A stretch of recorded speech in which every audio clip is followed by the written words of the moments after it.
जय हिंद सभी को। आज हम पढ़ेंगे central idea A tiger in the जू। ये हमारा एग्जाम के लिए बहुत ही ज्यादा इंपॉर्टेंट है, क्लास 10th के लिए। देखिए, सबसे पहले मैं आपको बताता हूँ सेंट्रल आइडिया। सेंट्रल आइडिया को क्या बोलते हैं? सेंट्रल आइडिया को बोलते हैं हिंदी में केंद्रीय विचार। तो देखिए, यहाँ पर सेंट्रल आइडिया लिखा हुआ है। मैं आपको बारीकी से इसका एक एक लाइन का अर्थ बताऊंगा और आप अच्छे से मेरी वीडियो को देखें। यदि आप सभी स्टूडेंट्स चैनल पर न्यू हैं, पहली बार चैनल को देख रहे हैं, तो साथ में चैनल को सब्सक्राइब भी कर दें। TS स्टडी 21 ये चैनल का नाम है, आप इसको सब्सक्राइब करें। और यदि आपको मेरी वीडियो अच्छी लगी तो वीडियो को लाइक भी करें। चलिए अब हम शुरू करते हैं सेंट्रल आइडिया। देखो, ए टाइगर इन द जू। यहाँ पर सबसे पहले मैं आपको इसका हिंदी में अर्थ बताता हूँ। देखो, ए टाइगर एक चीता इन द जू, चिड़ियाघर में। चिड़ियाघर में एक टाइगर है। तो देखो, इसका जो सेंट्रल आइडिया वो किस तरीके से है, मैंने बिल्कुल ही काफी इजी वर्ड्स में लिखा हुआ है। तो देखो, सबसे पहले मैं आपको बताता हूँ। देखो, बिल्कुल बहुत ही मतलब हल्के हल्के वर्ड्स हैं इसमें। यहाँ पर आपको बस मेरे साथ वीडियो को देखना है और वीडियो को लाइक करना है। देखिए, the poem a tiger in the zoo is composed by Leslie Norris. इसके जो पोएट है वो लेस्ली नॉरिस हैं। देखिए, यहाँ पर द पोयम कविता कौन सी वाली? ए टाइगर इन द जू, मतलब एक चिड़ियाघर में एक टाइगर है, वो वाली कविता इज कंपोज्ड रचित है या फिर एक प्रकार से प्रकाशित है बाय लेस्ली नॉरिस के द्वारा। यहाँ पर ये वाली लाइन समझ में आ गई आपको? यह कविता कौन सी? ए टाइगर इन द जू, ये वाली जो कविता है वो लेस्ली नॉरिस के द्वारा रचित है या फिर एक प्रकार से प्रकाशित है। देखिए आगे, the poem contrasts a tiger in the zoo in his cage with the tiger in its natural habitat। देखिए, लाइन बहुत डिफिकल्ट है लेकिन मैं आपको एक एक वर्ड बहुत अच्छे से बताऊंगा, तो ध्यान से देखें।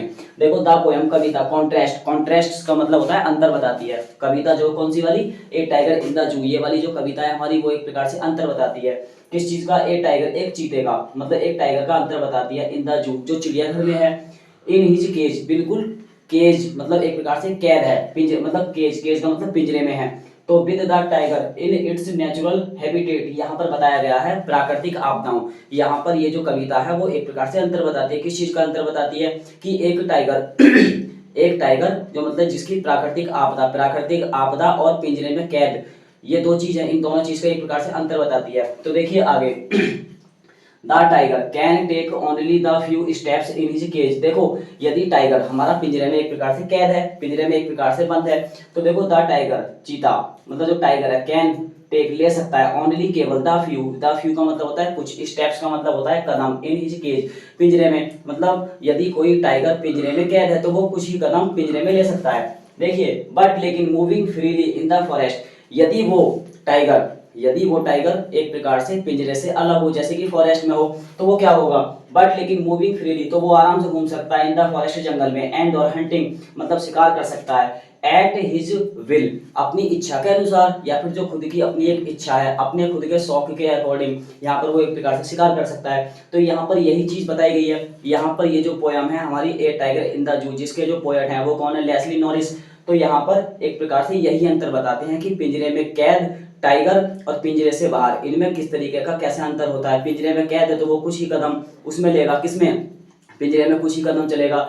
यदि वो पिंजरे से अलग है, जंगल में है, तो आराम से फ्री होकर घूम सकता है। देखिए आगे देखो, it convey the message that the tiger is king of forest, he borns freely, we should not cage them. देखो, इट कॉन्वेज मतलब यह बताता है। देखो, कॉन्वे का मतलब होता है बताना, ये एक प्रकार से कहना। देखो, यह कहता है मतलब एक प्रकार से संदेश देता है, दैट की द टाइगर चीता इज किंग राजा है ऑफ फॉरेस्ट, मतलब ये जो कविता है वो एक प्रकार से बताती है कि जो टाइगर है हमारा वो एक प्रकार से राजा है, मतलब जो हमारा टाइगर है वो एक प्रकार से जंगल का राजा है। ही बॉर्न्स वह पैदा हुआ है, फ्रीली मतलब बिल्कुल स्वतंत्र रूप से पैदा हुआ है, इसलिए we should not cage them, इसलिए हमें उसे कैद नहीं करना चाहिए, हमें उसे एक प्रकार से मतलब पिंजरे में कैद नहीं करना चाहिए। तो यहाँ पर ये सेंट्रल आइडिया मैंने आपको बता दिया काफी हल्के शब्दों में। तो आप मेरी वीडियो को स्किप करके देखें, और यदि आपको मेरी वीडियो अच्छी लगी तो वीडियो को लाइक करें। मिलते हैं नेक्स्ट टॉपिक में, नेक्स्ट जो हमारा सेंट्रल आइडिया आएगा। तब तक के लिए जय हिंद।